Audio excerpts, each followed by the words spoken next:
dia, tudo bem?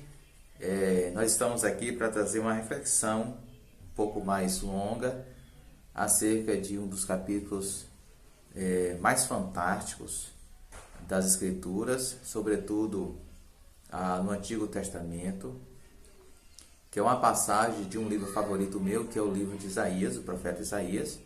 O profeta Isaías, no meu ponto de vista,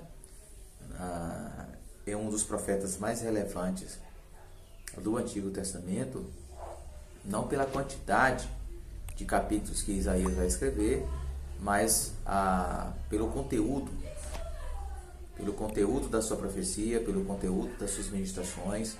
Isaías vai ser o que a gente pode dizer hoje de um aristocrata, uma pessoa que tem acesso aos palácios. Ele vai ser um homem que vai ter uma linhagem real, vai ser descendente da linhagem real, e ele vai ter acesso aos palácios, e ele vai ser chamado por Deus para pregar sobretudo sobre o reino vindouro, sobre a vinda do Messias. Isaías vai falar muito sobre o Messias. Ele é chamado do profeta messiânico justamente porque ele fala muito sobre a vinda desse rei, a vinda desse novo governo.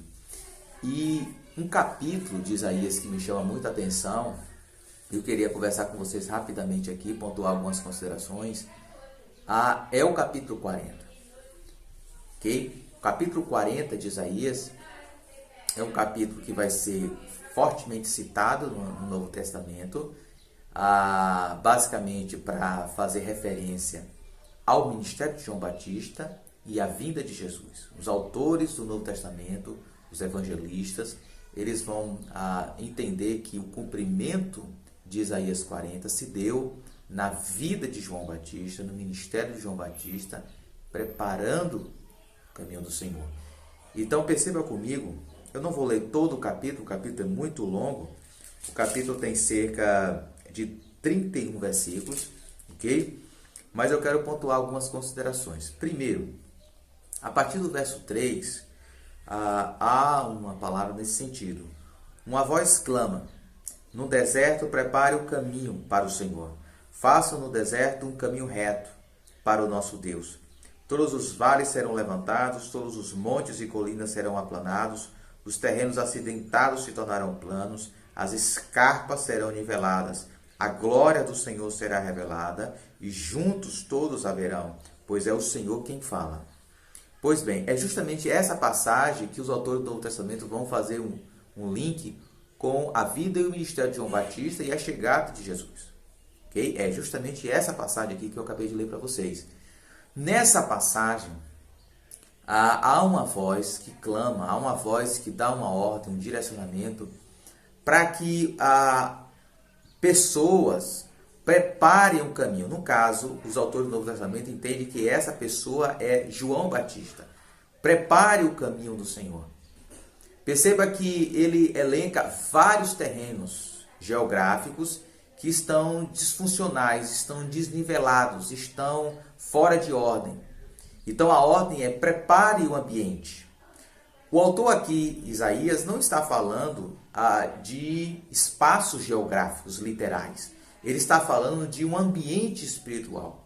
Preparem o caminho espiritual, preparem o ambiente espiritual, preparem o coração das pessoas, preparem essa dimensão espiritual que perpassa pela sociedade, que perpassa pelas pessoas. Prepare esse caminho, prepare esse ambiente espiritual, prepare esse momento para que o Senhor manifeste a sua glória.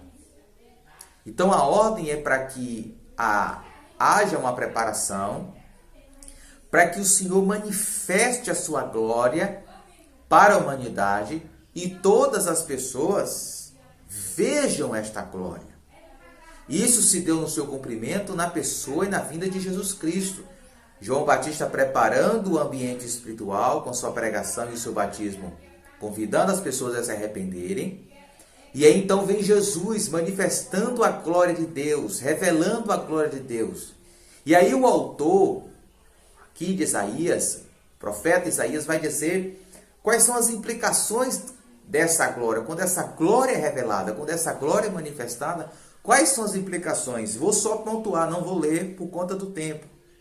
Mas do verso 6 ao verso 8, a primeira coisa, a primeira implicação que o profeta relaciona é a consciência.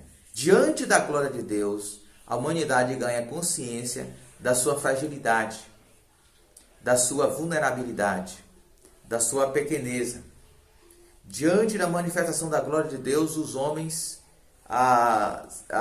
se revelam como insignificantes, como frágeis. A partir do verso 9, o profeta vai dizer o seguinte: olha, essa glória que Deus revela, quando Deus revela a sua glória para uma pessoa, para uma família, para uma cidade, para uma nação, quando Deus revela essa glória na sociedade, em primeiro lugar, a partir do verso 9, ele vai relacionar várias coisas. Por exemplo, a glória de Deus revela que Deus é soberano. O texto diz: aqui está o seu Deus. Verso 10, o soberano, o Senhor vem com poder, com seu braço forte ele governa. O verso 11 vai falar sobre a característica de Deus como pastor, como aquele que cuida. Ele é soberano, mas ele cuida. Diz assim: como pastor, ele cuida de seu rebanho, conduz com cuidado as ovelhas que amamentam suas crias. A partir do verso 12, o autor vai dizer que Deus ele é criador, que ele é o criador, que ele é soberano, que ele reina, que ele governa, que ele tem poder, que ele cuida como pastor, porque ele criou. A partir do verso 12 ele vai dizer isso. No verso 13 e 14, o profeta vai dizer que Deus ele possui sabedoria. Ele não recebeu ensinamento de ninguém, ele não recebeu conselho de ninguém, ele é soberano. Então perceba o seguinte: quando a glória de Deus se manifesta na vida de uma pessoa ou na vida de pessoas, Deus se revela como soberano, como aquele que tem poder, aquele que está no trono, aquele que cuida como pastor, aquele que cria, aquele que tem sabedoria para dar orientação, para dar direção às nossas vidas. E mais, a partir do verso 15, ele vai dizer sobre a insignificância das nações, dos poderes terrenos. Ele vai dizer, na verdade, as nações são como uma gota que sobra no balde. Verso 15 ele diz isso. Ele continua dizendo: para eles são como o pó que resta na balança. Para ele as ilhas não passam de um grão de areia. E aí ele continua lá no verso 17 dizendo o seguinte: diante dele todas as nações são como nada. Para ele são sem valor e menos que nada. Aí o verso 18 faz uma pergunta retórica: com quem vocês compararão Deus? E aí ele vai dizer que é totalmente sem sentido a construção de ídolos. As pessoas se renderem a ídolos. Ídolos é toda a realidade que faz parte da criação, que um homem ou várias pessoas se apegam como seu Deus. O ídolo é pegar partes da criação e deificar essa parte da criação como seu ídolo, como aquele que pode dar razão para a sua vida, como aquele que pode dar satisfação para a sua vida. No caso aqui dos israelitas, eles construíram imagem de escultura. Mas ídolo não é apenas imagem de escultura, de pau, de gesso, de mármore, de pedra. Não significa literalmente isso. Significa qualquer realidade na criação que o ser humano se apega como aquele que pode dar razão para a sua vida, aquele que lhe pode dar satisfação para a sua vida. Então Isaías está dizendo o seguinte: como é que vocês podem comparar a divindade com aquilo que é criado? Com a criação, com a criatura. Deus é maior do que a sua criação. Deus, de fato, ele é o Criador, ele não é a criatura, ele é maior do que tudo. Como é que vocês podem comparar Deus com isso, com coisas tão pequenas, com dinheiro, com poder, com sucesso profissional, com o seu próprio corpo? Como é que vocês podem tornar as suas vidas girando em torno da idolatria, dessas coisas que foram criadas? E aí, mais adiante, ele vai continuar o seu argumento dizendo que Deus ele cria, que Deus ele sustenta a sua criação. E ele vai, a partir do verso 26, dizer o seguinte: ergam os olhos e olhem para as alturas. Quem criou tudo isso? Aquele que põe em marcha cada estrela do seu exército celestial, e todas as chama pelo nome. Tão grande é o seu poder, tão imensa a sua força, que nenhuma delas deixa de comparecer. Em outras palavras, o profeta está dizendo o seguinte: olha, perceba, tenha discernimento. Deus, ele é o Criador.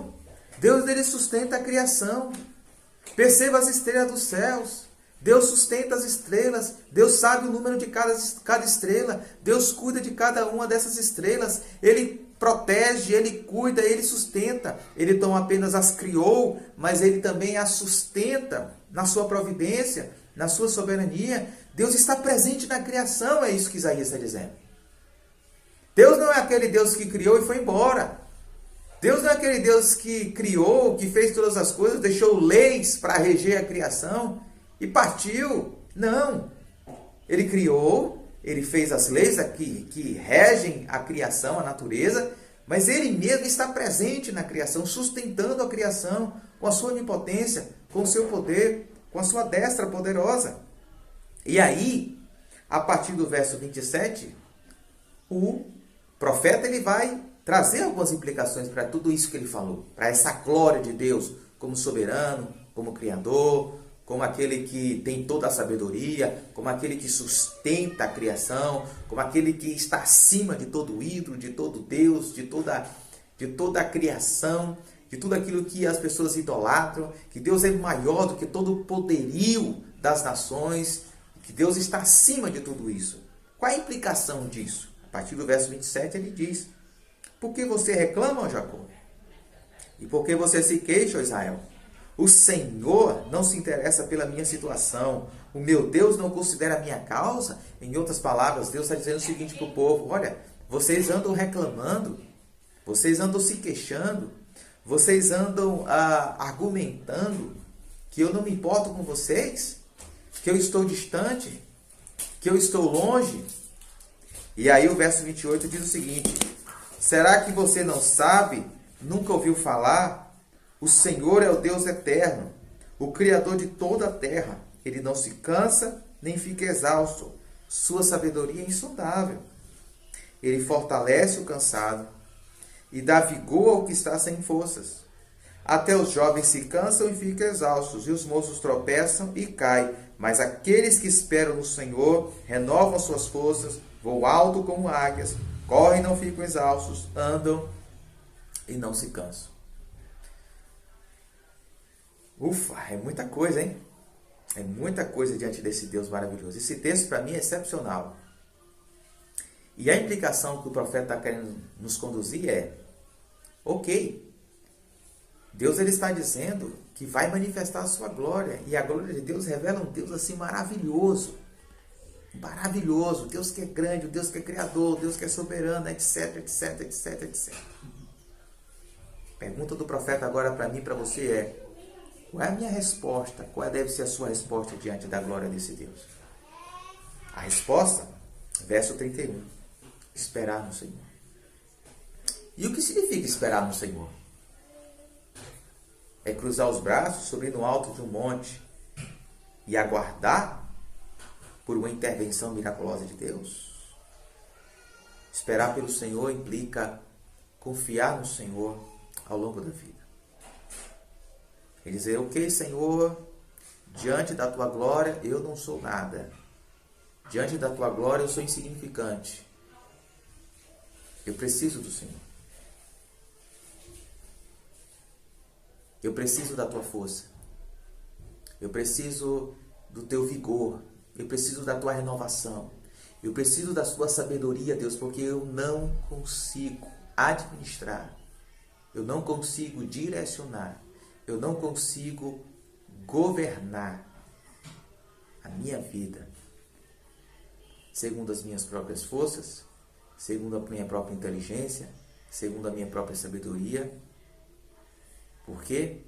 Porque eu sou limitado. E o Senhor é glorioso. E aí Deus diz, essa é a promessa de Deus para mim e para você, que quando eu e você nós tomamos essa decisão, o texto diz: aqueles que esperam no Senhor renovam suas forças.